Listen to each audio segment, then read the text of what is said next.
Hello, good evening Tribuners. Welcome back with me Mutiara in Indonesian News of Tribun Lampung. We will present you an updating and interesting information from every place in Indonesia. And here the complete news. The first news is fatal accident causes 7 people to die.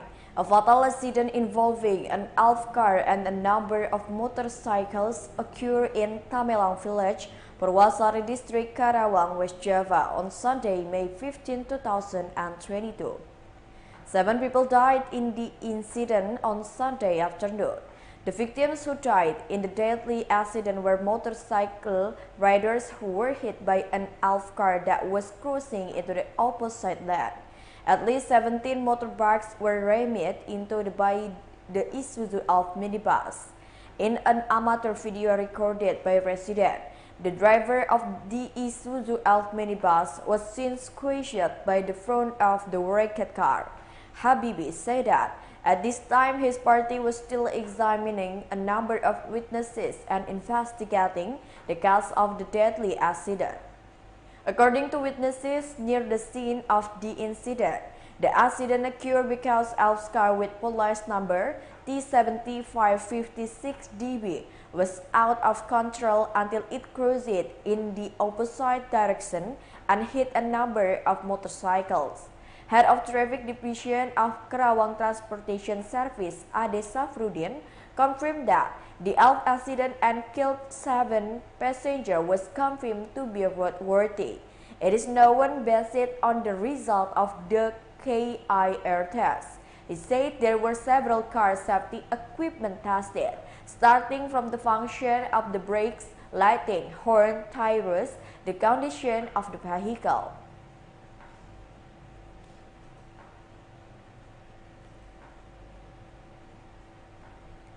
The next news is police secure 4 youths who drive while drunk.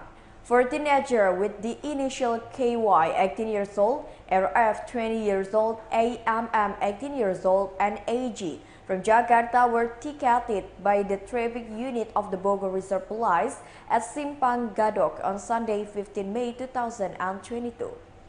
The 4 teenagers were fined for violating traffic regulation and were found to be drunk and carrying red wine. KBO Traffic Police Bogor Reserve First Police Inspector Ketut Laswarjana explained this incident began when the 4 people were about to travel to the Puncak Bogor area. Before crossing the Gadog intersection, added Ketut, a member of the Bogor Reserve Police Traffic Unit, the 4 people's vehicle stopped. Furthermore, Ketut added, the 4 people and their vehicles were immediately examined by members. In particular, the 4 people, said Ketut, are still being held at the Gadog PAM post. However, for the vehicles of the 4 people, a ticket has been issued by the police.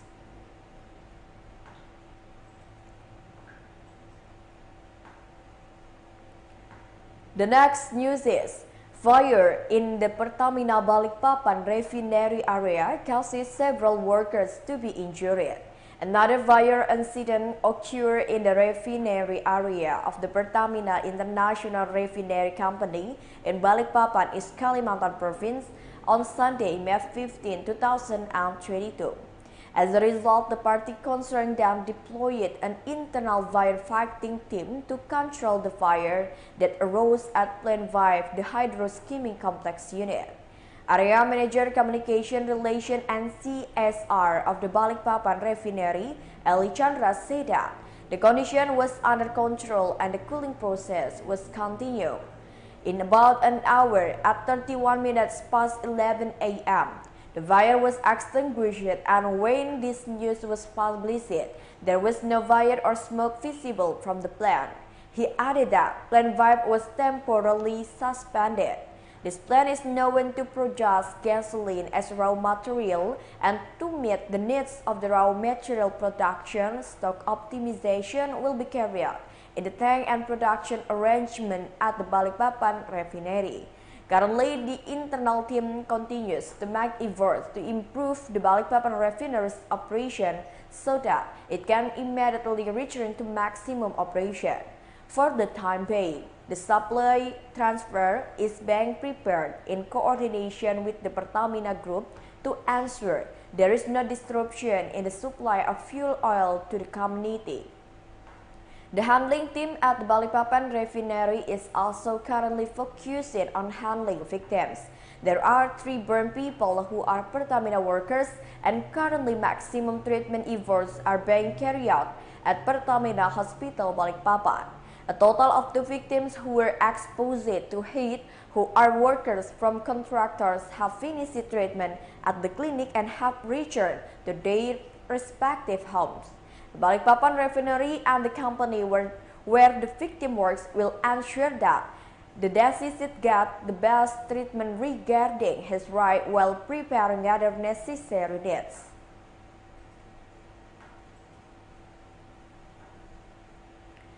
The next news is case of Legget murder of a father by his biological son. Residents of Tamelang Village, Sejangkum District were outraged to hear of the alleged murder incident in Sajingan Kecil Hamlet, Tamelang Village, Sejangkum District, Sambas Regency, West Kalimantan on Friday, May 13, 2022. Witness Jono said that the alleged perpetrator F, aged 27 years, dragged the body of victim R, aged 45 years, to the residential street to be taken to the cemetery. The alleged perpetrator with the initial F is the biological child of victim R. The alleged perpetrator dragged the victim from the crime scene more than 100 meters to the cemetery. The people who saw it were surprised. Residents want to secure the alleged perpetrator but are worried for his safety. Jonas said that one of the residents finally managed to stop the perpetrator and secure him. Jonas said the perpetrator was then taken to the scene and tied with a rope. After an hour, residents reported to the police, said Jono. Police officers arrived at the scene and put up a police line.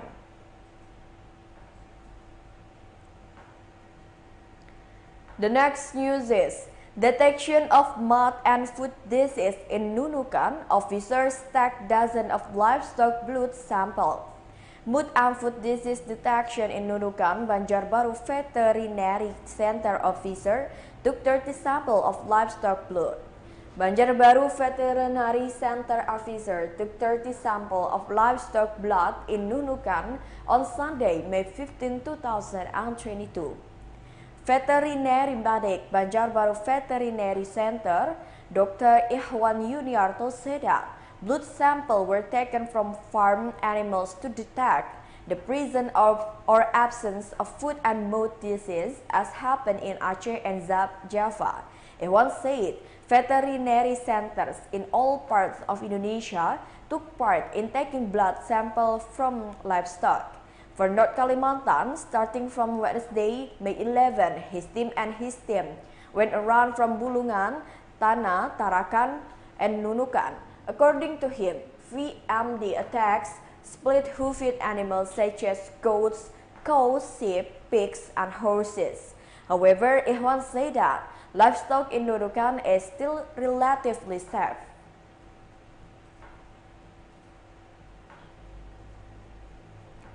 The next news is dozens of women in Buton follow the Pingitan tradition. The Butonese community holds a tradition of Pingitan for dozens of women. The tradition called Kahia Pingitan is held by a traditional institution in Gumanano Village, Mawasangka District, Central Buton Regency, Southeast Sulawesi. The familiar Pingitan ritual, also known by the local community as Kahia, is a hereditary tradition for the Butonese community.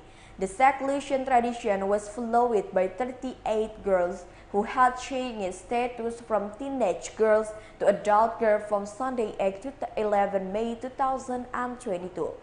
The head of the Gumanano Traditional Institute, Laki Mojamil, explained that the Pingitan participants will be located in a special room for 4 days and 4 nights, known as Kaumbo or Kaumpo. Kahia is also a means of educating a girl's mental preparation to become an adult woman. so that she is ready to navigate life and form a household. It also signifies a major change in the life of the bride-to-be.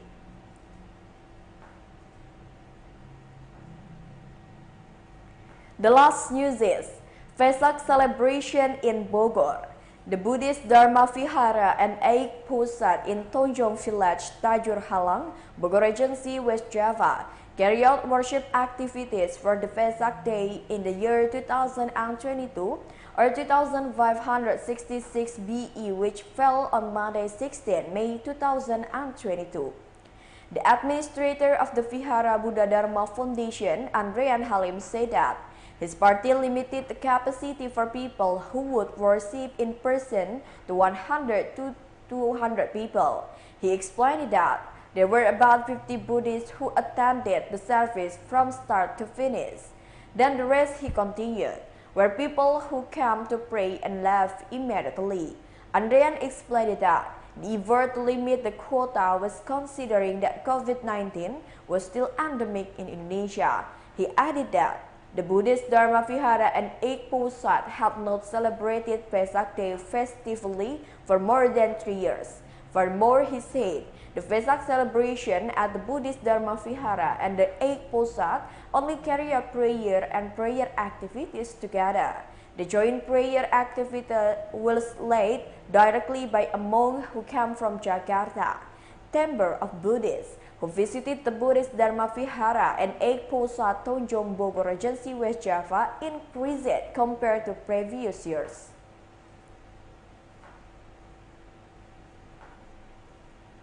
Well, I think that's all the news for today. Thank you for watching and have a nice day.